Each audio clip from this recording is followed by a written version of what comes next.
और नमस्कार, स्वागत है आपका कॉलेज रिव्यू अनफिल्टर्ड के एक नए एपिसोड में। हम हैं आई एम बैंगलोर के सामने। क्या नाम है आपका? मेरा नाम अरबाज है। ओके, क्या पढ़ाई कर रहे हो आप? मैं PGP at I M Bangalore. Final year है आपका? नहीं, फर्स्ट ईयर। फर्स्ट ईयर है, ठीक है। सो सबसे पहला मेरा सवाल आपसे ये होगा कि अभी आपने कैट क्लियर किया था, राइट? अभी 26 नवंबर को एग्जाम है दोबारा से, तो लास्ट मोमेंट कुछ प्रैक्टिकल स्ट्रैटेजीज आप बताओ जिनको इंप्लीमेंट करके एक बच्चा आई एम बैंगलोर में आके पढ़ाई कर सकता है, क्योंकि ड्रीम कॉलेज होता है। राइट।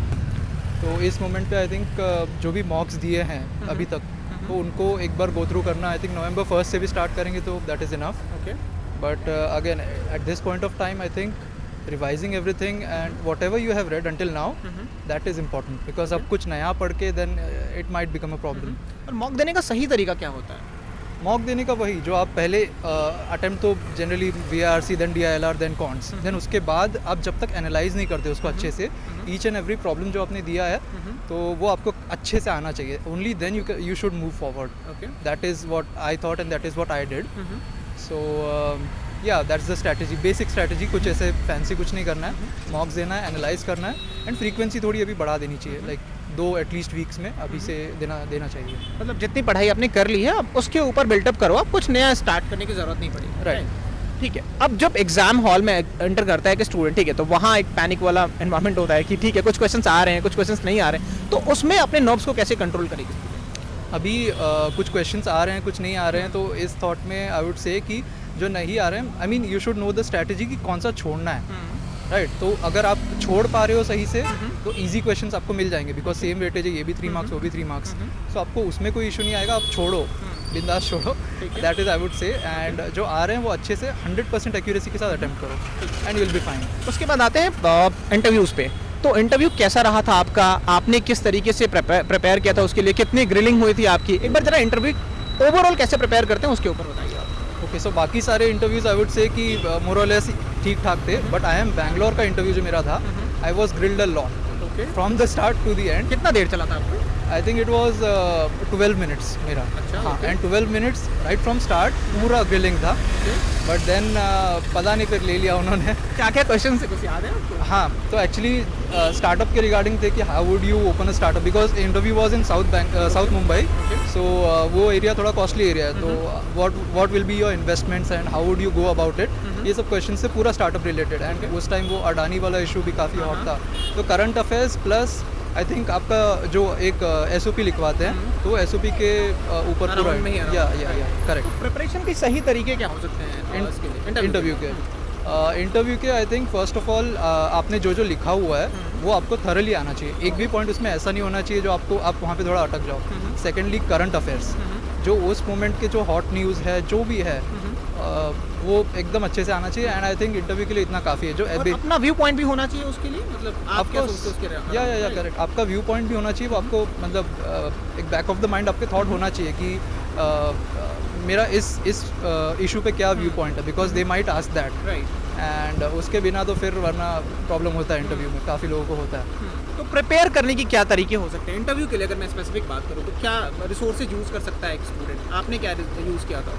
मैंने एक्चुअली इंटरव्यू के लिए तो कुछ नहीं, सेल्फ प्रिपेयर किया था। नहीं, कुछ Okay. नहीं, सेल्फ प्रिपेयर किया था। बट अगर करना ही है सो आई वुड सजेस्ट एक करियर लॉन्चर का है, Okay. So that is good. मेरे फ्रेंड्स ने लिया था तो उनको अच्छा लगा था। Okay, then I think secondly बस करंट अफेयर्स पे अपडेटेड रहना and know about what you have done throughout your life, that is enough. And बस जो भी आपने हॉबीज़ वगैरह अगर कुछ लिखे हैं तो उसके बारे में पक्का आपको आना चाहिए, because you will be grilled a lot अगर नहीं आया तो।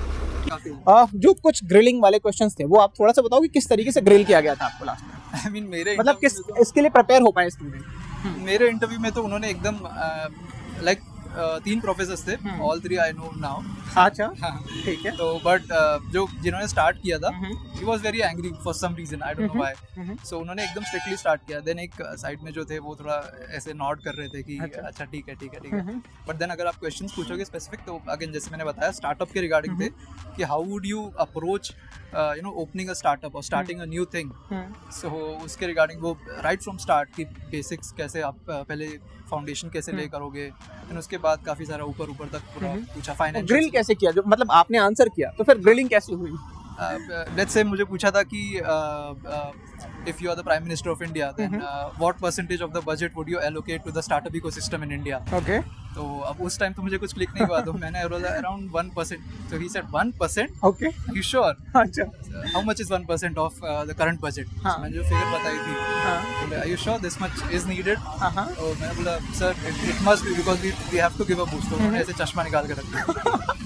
अच्छा उसके बाद फिर कैसे मतलब माहौल सेटल कैसे करना है फिर अगर ऐसा माहौल बना हुआ हो तो फिर बस तो हालत स्माइल खराब हो रखनी है जाएगी फेस पे, स्माइल अच्छा। रखनी है, आपका कॉन्फिडेंस वहाँ पे रहना चाहिए. हाँ. जब तक आप कॉन्फिडेंट हो वो बोलेंगे ठीक है, वो लोग पूरा ट्राई करेंगे कि आपको प्रेशर में लाए जो भी है, बट ये सब चीज़ें अच्छी होती हैं. Okay. I am not saying कि ये बुरी हैं. अगर आप उस एनवायरनमेंट में कोप अप कर पाए, उस प्रेशर वाले एनवायरनमेंट में, तो फिर आप सेट हो. मतलब पैनिक नहीं होना है वहाँ Panic राइट नहीं होना है. चाहे जैसा भी सिचुएशन हो जाए कुछ भी कितना हो भी जाए. एक्सट्रीम जाए कुछ भी हो जाए. आप शांत रखो खुद Correct. राइट ठीक है अब यहाँ पे वेटेज किसको मिलता है मतलब अगर आपके पास एक्सपीरियंस है तो उसको वेटेज मिलता है या फ्रेशर्स को भी ये लोग इक्वल वेटेज है as far as I M Bangalore is concern, I think work ex को बहुत ज़्यादा वेटेज है. Okay. बिकॉज अगर मेरा क्लास भी ले लें एग्जाम्पल के लिए, तो वो उसमें काफ़ी कम लोग हैं जो फ्रेशर्स हैं. Okay. ऐसा नहीं है कि नहीं लेते हैं, बट वर्क एक्सपीरियंस का काफ़ी वेटेज है आई एम तो बैंगलोर. फ्रेशर की क्या प्रोफाइल होनी चाहिए मतलब एक सेफर साइड पे रहना है तो क्या प्रोफाइल होनी चाहिए फ्रेशर के लिए आई वुड सजेस्ट कि जो भी इंटर्नशिप्स वो कर रहे हैं वो काफ़ी अच्छे क्वालिटी के इंटर्नशिप्स हों.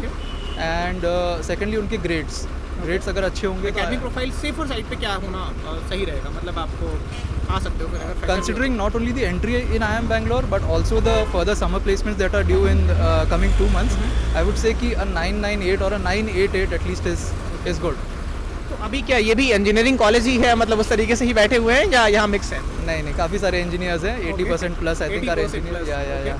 तो I think I M Bangalore अभी कुछ इनिशिएटिव्स ले रहा है वो क्वांट वाले पोर्शन को इसने कम किया है मतलब कुछ इनिशिएटिव्स ऐसा ले रहा है ताकि वो जो प्रोपोर्शन है उसको थोड़ा सा बैलेंस किया जा सके राइट. इनिशिएटिव्स ले रहे हैं, but then again engineers are overpowering the other commerce guys. So I think but वो चेंज हो सकता है. I think. ऐसा कुछ है नहीं कि कर ही नहीं पाएंगे वो लोग maths, but even I am an engineer, so मैं क्या ही बोलूँ. ओके ओके वर्क एक्सपीरियंस है आपके पास 16 मंथ्स का. 16 मंथ्स का थैंक यू सो मच हमसे बात करने के लिए आई होप क्लैरिटी मिल गई होगी बने रहिए हमारे साथ अगर कोई भी डाउट्स होते हैं आपके तो आप रीच आउट करिए हम कोशिश करेंगे रिजॉल्व करने की थैंक यू सो मच